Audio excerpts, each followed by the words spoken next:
नाम क्या है आपका? प्रदीप पवार। अच्छा, आप कहाँ से हैं? नवलगढ़ से। अच्छा, आप कितने टाइम से प्रिपरेशन कर रहे हैं? नहीं, हम 12th के साथ ही कर रहे हैं। 12th के साथ ही करें। आज का पेपर कैसा हुआ आपका? अच्छा था, पर मैथ का थोड़ा टफ था। अच्छा, पर और फिजिक्स और केमिस्ट्री का कैसा वो था? तो केमिस्ट्री का तो मैंने कर लिया, पर फिजिक्स का भी एकदम सरल था एकदम। मैथ का थोड़ा वो था टफ। अच्छा, मैथ्स में कौन सा पोर्शन था जो हार्ड था? मतलब कैलकुलस, अलजेब्रा, ट्रिग्नोमेट्री, कौन सा पोर्शन हार्ड था? ट्रिग्नोमेट्रिक थोड़ी कठिन थी। और कैलकुलस? कैलकुलस एकदम सरल थी। कितने क्वेश्चन अटैम्प्ट किया आपने? मैंने ज़्यादा नहीं तो 10 क्वेश्चन किए थे। मैथमेटिक्स में 10? हाँ, मैथमेटिक्स। टोटल? टोटल तो मैंने किए थे, चल 50 ही किए थे, 50 हाँ। कौन से पब्लिकेशंस की बुक प्रेफर करते हैं आप, या फिर सिर्फ N model C R T, paper? N C R T. और जो 11th के स्टूडेंट्स हैं, हाँ, उनके लिए क्या टिप्स है आपके पास? उनके लिए तो ये कहना है कि N C R T is best. और आपको क्या लग रहा है, आपका हो जाएगा इस साल में क्लियर? हो जाएगा। Okay, thank you so much, best of luck. आपका नाम क्या है? विशाल गोदारा। अच्छा, आप कहाँ से हैं? बीकानेर। अच्छा, आप कितने टाइम से प्रिपरेशन कर रहे हैं जेई मेंस की? बस अब टारगेट बैच में थे। और कितने क्वेश्चन अटैम्प्ट किया आपने आज? 40 से 45 के बीच में। अच्छा, पीसीएम में मतलब कौन सा आपको टफ लगा था? तब ऑब्वियस मैथ्स ही थी। मैथ्स में कौन सा सेक्शन था जो हार्ड था? मतलब कैलकुलस, अलजेब्रा, इनमें से बता सकते हार्ड कैलकुलस था, लेकिन वेक्टर थ्री क्वेश्चंस बहुत ज़्यादा थे और इजी भी थे, तो कैलकुलस वापस मोटिवेट कर दिया उसको। हैं? ओके, और फिजिक्स और केमिस्ट्री में कौन सा सेक्शन टफ था? फिजिक्स को ही बोलूँ, क्योंकि केमिस्ट्री जिसने एनसीईआरटी पढ़ी उसके लिए केमिस्ट्री कुछ भी नहीं रहा होगा आज तो, क्योंकि इनऑर्गेनिक क्वेश्चन आ रखे थे और इनऑर्गेनिक सारी एनसीईआरटी से दे रखी थी। और जो फिजिक्स का दीवाना है वो तो फिजिक्स ही करेगा। और लास्ट ईयर के कंपैरिजन में कैसा लगा आपको पेपर? बहुत मतलब, मैं तो ये कहूँगा ईजी था। और आप कौन से पब्लिकेशंस की बुक प्रेफर करते हैं, या फिर आप कोचिंग के मॉड्यूल्स ही प्रेफर करते हैं? मेरे हिसाब से तो कोचिंग ही काफ़ी है। अगर मेंस करना है तो एडवांस करना है तो फिर आगे जाओ। और आपको क्या लगता है इस साल में आपका क्लियर हो जाएगा ये अटैम्प्ट? बिल्कुल। ओके, और 11th के जो स्टूडेंट्स हैं या 12th के जो स्टूडेंट्स हैं जो प्रिपरेशन करना चाहते हैं मेंस की, उनके लिए क्या टिप्स है आपके पास? प्रिपरेशन करो तो, अगर किसी को लगे कि मैं सिर्फ दो ही सब्जेक्ट कर पा रहा हूँ, बेहतर है दो ही कर लो। तीसरा करना है क्यों, स्कोर लाना है, ये थोड़ी देखना है कि किस में कितने नंबर आ रहे हैं। मेंस में स्कोर चाहिए, स्कोर करो। और आगे आपका एडवांस का कुछ प्लान है? हाँ बिल्कुल, अब एडवांस पे ध्यान देना 4 महीने। आपका नाम? गिरिराज प्रसाद गुजर। गिरब कहाँ से हैं सर आप? अलवर से। अलवर से आप? हाँ तो आपका बच्चे के एग्ज़ाम से, हाँ जी। तो बच्चे की जो तैयारी थी वो कैसी थी? बढ़िया तैयारी है। बढ़िया तैयारी थी। हाँ। तो सेल्फ स्टडी में बच्चा कितना घंटा टाइम दे पाता है घर पे?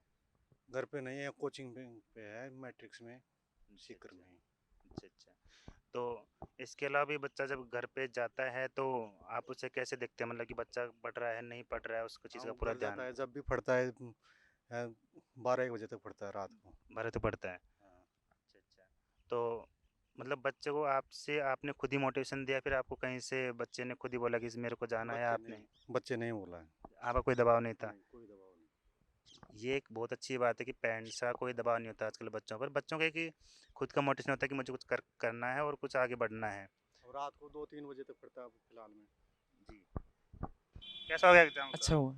तो आपकी जो तैयारी थी उसके हिसाब से पेपर कैसा है? अच्छा आया था। हाँ, जो पेपर का लेवल था मॉडरेट था, इजी था या हार्ड था? मॉडरेट था।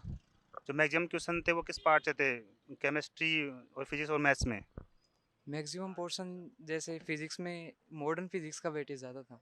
और केमिस्ट्री में जैसे फिजिकल केमिस्ट्री, इनऑर्गेनिक केमिस्ट्री या? ये तो फिक्स मतलब एवरेज थे, फिक्स क्वेश्चन थे। और जैसे केमिस्ट्री में वो एनसीईआरटी बेस वाले क्वेश्चन भी थे, उनका भी वेटेज था। तो कैसा हुआ एग्जाम आपका? अच्छा हुआ सर एग्ज़ाम तो। तो जो पेपर का लेवल था वो कैसा था? इजी टू मॉडरेट था वो पेपर तो। मोस्ट ऑफ पोर्शन था जैसे केमिस्ट्री में फिजिकल केमिस्ट्री, इनऑर्गेनिक केमिस्ट्री या ऑर्गेनिक में जो? नहीं, मोस्ट ऑफ दी तो इनऑर्गेनिक और ऑर्गेनिक था, और फिजिकल का कम था, बहुत कम वेटेज था। और फिजिक्स में? फिजिक्स में जैसे जो मैकेनिकल थी ना वो उसमें ज़्यादा था और बाकी में कम था। और जो मैथ्स में जो मोस्ट ऑफ क्वेश्चन आए वो किस पार्ट से आए थे? मैथ्स में ज़्यादातर तो कुछ को उसमें प्रोबेबिलिटी से आ गए, और स्टैटिस्टिक्स के भी कुछ क्वेश्चन थे, मतलब सभी चैप्टर में से एक एक क्वेश्चन तो आए थे लगभग। तो आप एग्जाम पहली बार दिया सेकंड अटैम्प्ट पे ही? नहीं, सेकंड अटेम्प्ट है मेरा। तो जो पिछले साल का क्वेश्चन था उस पेपर था उसके कंपेरिजन में जो अभी है वो कैसा है? नहीं, अभी का इजी है पिछले साल से। अभी का जी है। ठीक है धन्यवाद। कनिष्क अगस्त, कहाँ से आप? फतेहपुर से कवर। तो आपका ये कौन सा अटेम्प्ट है? फर्स्ट। फर्स्ट अटेम्प्ट है। तो आपको पेपर देख के कैसा लगा? पेपर इजी टू मॉडरेट था और इन केमिस्ट्री ज़्यादा अच्छा गया। तो आपकी जो तैयारी थी वो सेल्फ तैयारी थी? हाँ, सेल्फ स्टडी से। तो आप कितने घंटे आप तैयारी करते थे? आपको लगा कि पेपर क्लियर हो जाएगा उस हिसाब से? 7 से 8 घंटे per day self study. Self study थी। और आपने जो सोर्स लिया और कहीं से ऑनलाइन सोर्स वगैरह? ऑनलाइन यूट्यूब, जो फ्री लेक्चर्स रहते हैं, जो भी कोई टॉपिक अच्छा रहे उस हिसाब से। तो आपको लगता है कि जेईई मेंस क्लियर हो जाएगा इजीली? इजीली तो नहीं, लेकिन हाँ क्लियर हो जाएगा, अच्छा स्कोर आएगा। जेईई मेंस के बाद आपका जो जेईई एडवांस है उसके लिए कैसी प्रिपरेशन आपकी? मेन फोकस एडवांस पे ही है और स्टार्टिंग से प्रिपरेशन एडवांस के लिए शुरू की है, तो उसका जी चलो बेस्ट ऑफ लक। कैसा हो तुम्हारा एग्ज़ाम? बिल्कुल बढ़िया। क्या नाम है? कृष्ण कुमार। तो एग्ज़ाम से पहले कैसी फीलिंग थी? बस सर वही नर्वसनेस ही थी। और अब कैसा लग रहा है? अभी अब देखो कैसा रिजल्ट आएगा। तो एग्ज़ाम का जो पैटर्न था वो कैसा था? PYQ पूरा। PYQ था। और जो पेपर का जो लेवल था वो कैसा था? मैथ का तो अल्टीमेट लेवल था, बाकी फिजिक्स उससे कम, केमिस्ट्री आसान थी। केमिस्ट्री आसान थी। तो मैथ्स में कौन सा पोर्शन सबसे हार्ड था? मैथ में सारा ही हार्ड था। सारे हार्ड था क्या? तो कितना का स्कोर हो जाएगा? वो तो अब देखो मिलाएंगे घर जाके। इसके बाद एडवांस की तैयारी कैसे है तुम्हारी?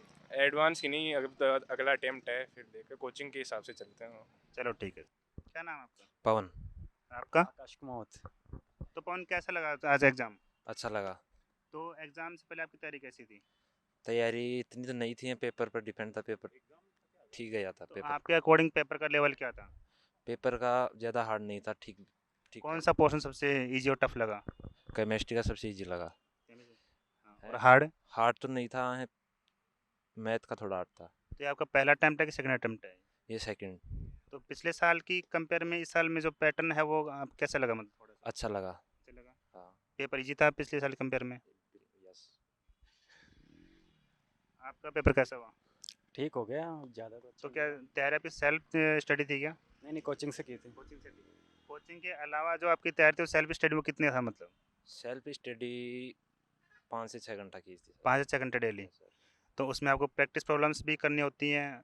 उसके अलावा क्या कहना चाहेंगे स्टूडेंट्स को? आप सर स्टूडेंट को तो यही कहना चाहेंगे कि ज़्यादा से ज़्यादा क्वेश्चन सोल्व करना चाहिए सर। अच्छा। ज़्यादा से ज़्यादा क्वेश्चन पर ध्यान देना चाहिए सर। और किस पोर्शन पे ज़्यादा फोकस करना चाहिए ताकि वो आगे बेनिफिट रहे? जैसे जेई अभी जेई मेंस है, जेईई मेंस में सर केमिस्ट्री पर ज़्यादा से ज़्यादा ध्यान देना चाहिए। स्कोरिंग सब्जेक्ट यही है सर। स्कोरिंग सब्जेक्ट ही है। हाँ सर, एग्जाम के टाइम पर। और आपको क्या लगता है? मेरे तरह में तो कैलकुलेशन मिस्टेक ये सबसे खतरनाक बात है। अगर ये सही कर लेना तो पेपर 50% से ज़्यादा आपका वैसे सही हो जाएगा। तो एग्ज़ाम से पहले और एग्ज़ाम के बाद जो आप देख रहे हैं डिफरेंस देख रहे हैं, मतलब किस चीज़ पे फोकस करना बहुत ज़रूरी है? यही है कि कैलकुलेशन स्ट्रॉन्ग कर लो और ज़्यादा क्वेश्चंस करो और ध्यान दो कि क्वेश्चन कैसे हो रहा है। पूरा कंसेप्ट अपने दिमाग में रखो, क्योंकि कंसेप्ट के ऊपर क्वेश्चन आते हैं। ऐसा भी नहीं कि एक ही कंसेप्ट के आप बहुत सारे क्वेश्चन सोल्व करें, उससे कुछ भी मतलब नहीं होगा। चाहे आप 10 क्वेश्चन सोल्व करो, लेकिन उस पूरे कंसेप्ट को अपने दिमाग में बसा लो। बस यही है कि अच्छे से। ठीक है, बेस्ट ऑफ लक आपको। क्या नाम है आपका? सिद्धार्थ। सर तो आज का पेपर का लेवल कैसा था? लेवल फिजिक्स इजी थी और केमिस्ट्री NCERT बेस्ड थोड़ी डिफ़िकल्टी मानो उसको, मॉडरेट थी, मतलब मैथ भी इजी थी। और जो फिजिक्स का जो हार्डेस्ट पार्ट लगा वो क्या लगा आपको? वो हमारा कोर्स नहीं हुआ तो वो छोड़ के आए और मोस्ट ऑफ द क्वेश्चन करके आए हूँ। तो आप सेल्फ स्टडी को कितना इफेक्टिव मानते हैं इसके अंदर? बहुत ज़्यादा सेल्फ स्टडी है। तो कितना घंटे पढ़ाई करते थे? कोचिंग के अलावा 6 आवर। तो आपको एग्ज़ाम के बाद क्या लगा कि किस चीज़ पे ज़्यादा फोकस करना चाहिए? फोकस अभी सेकंड अटेम्प्ट, पहले अटेम्प्ट के परसेंटाइल पे होगा, उसके बाद सेकंड अटेम्प्ट के होगा फोकस। तो क्या नाम आपका? हेमंत यादव। हेमंत, आप सेल्फ स्टडी को कितना इफेक्टिव मानते हैं? सेल्फ स्टडी केमिस्ट्री में बहुत ज़्यादा इफेक्टिव है। सब में ही है वैसे। मैथ के अंदर जैसे लेक्चर्स लेने के बाद में क्वेश्चन जितना सोल्व करेंगे उतने नंबर आएगा, और मैथ ईजी भी आई है अब की बार। केमिस्ट्री थोड़ा इनऑर्गेनिक वाला पार्ट ज़्यादा है। अच्छा, और तो पिछले साल आपके सेकंड अटेम्प्ट पे पहला अटेम्प्ट पे? ये मैं टारगेट में हो।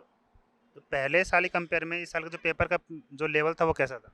पेपर का लेवल तो सेम ही था। थोड़ी केमिस्ट्री थोड़ी सी हार्ड थी। मैथ और फिजिक्स एकदम ईजी थी। क्या नाम आपका? अंकित। अंकित, अंकित आप पेपर दे के आ रहे, तो आपको पेपर देने के बाद कैसा लग रहा है? मतलब अच्छा लग रहा है, मतलब एक पेपर हो मतलब अभी कौन सी जो कमी है जो आपको पेपर के बाद ऐसा फील हो रहा है कि मतलब वो मिस्टेक मेरे को नहीं करनी चाहिए थी? गया। एनसीईआरटी नहीं पढ़ी तो एनसीईआरटी पढ़नी चाहिए। और जो सेल्फ प्रैक्टिस है जो आपकी कोचिंग के बाद जो भी आप करते हैं, तो उसको आप कितना इफेक्टिव मानते हैं? इफेक्टिव तो होता ही है, कोचिंग के लेक्चर से ज़्यादा इंपॉर्टेंट वो प्रैक्टिस होती है, तो प्रैक्टिस भी करनी चाहिए। कौन सा पोर्शन आपको हार्ड लगा? हार्ड तो ऐसा इतना हार्ड तो नहीं था, थोड़ा मैथ ही हार्ड था तीनों सब्जेक्ट से। तो मैथ्स में कौन सा पोर्शन हार्ड था? क्वेश्चन कोऑर्डिनेट के थोड़े अच्छे सवाल थे, वेक्टर के भी एक अच्छा सवाल था। क्या पता लगा जो केमिस्ट्री के बारे में जो बच्चों ने बताया उसके बेसिस पे? सर बच्चों की राय जब तो हमने सुनी तो बच्चे बोल रहे कि केमिस्ट्री का जो पोर्शन था वो बहुत ही इजी था और टोटल एनसीईआरटी बेस्ड था। तो यदि कोई बच्चा जेई की तैयारी कर रहा है, स्कोरिंग सब्जेक्ट जो होता है वो केमिस्ट्री होता है। तो मेनली मैं जेई वाले बच्चों को बोलना चाहूँगा कि केमिस्ट्री को एक स्कोरिंग सब्जेक्ट मान के उसको एनसीईआरटी बेस्ड पढ़े। और जैसा आपने अभी देखा था, बच्चों से राय भी ली थी, बच्चे बोल रहे थे कि केमिस्ट्री का पेपर भी टोटल एनसीईआरटी बेस्ड था और इजी वे भी था, तो स्कोरिंग सब्जेक्ट केमिस्ट्री थी। सर आप बताइए, आपने जो बच्चों से बात की उससे आपको क्या बेसिस पता लगा? बच्चों से बात करके पता चला कि मैथ का जो पोर्शन था वो थोड़ा लेंथी था, सोल्व करने में थोड़ा कैलकुलेटिव ज़्यादा था। और जो केमिस्ट्री थी उसमें टोटल एनसीईआरटी बेसिस था, इनऑर्गेनिक न्यूमेरिकल्स कम आए थे और डायरेक्ट एनसीईआरटी की लाइनें ऐसे कैसे उठ के आई थी। अगर आप एनसीईआरटी को फॉलो कर रहे हैं तो केमिस्ट्री आपकी बहुत बेस्ट होगी। और फिजिक्स और जो मैथमेटिक्स है उसके लिए आपको भी जो मेहनत करनी पड़ेगी, खूब प्रैक्टिस करनी पड़ेगी, क्योंकि मैथमेटिक्स जो है वो प्रैक्टिस वाला सब्जेक्ट है। अगर आप प्रैक्टिस नहीं करोगे तो आपकी जो कैलकुलेशन है, जो लेंथी पेपर आएगा उसमें आप थोड़ा कम कर पाओगे। तो मैथमेटिक्स जो था टोटल कैलकुलेटिव था, लेंथी था, थोड़ा पेपर लंबा होने वाला, खींचने वाला। बाकी अगर बच्चे की अगर अच्छी प्रैक्टिस है तो इजीली फिजिक्स और मैथमेटिक्स को अप्रोच करके अच्छे मार्क्स क्वेश्चन कर सकता है। लेकिन जैसे बच्चों से बात की तो उन्होंने लगभग ने कम ही क्वेश्चन अटेम्प्ट कर रखे थे। उन्होंने बताया कि नेगेटिव के चक्कर में उन्होंने कम अटेम्प्ट करे, जो कि बहुत अच्छी बात थी कि वो नेगेटिव नहीं कर रहे, पॉजिटिवली जा रहे हैं, वो एक अच्छी बात थी सर।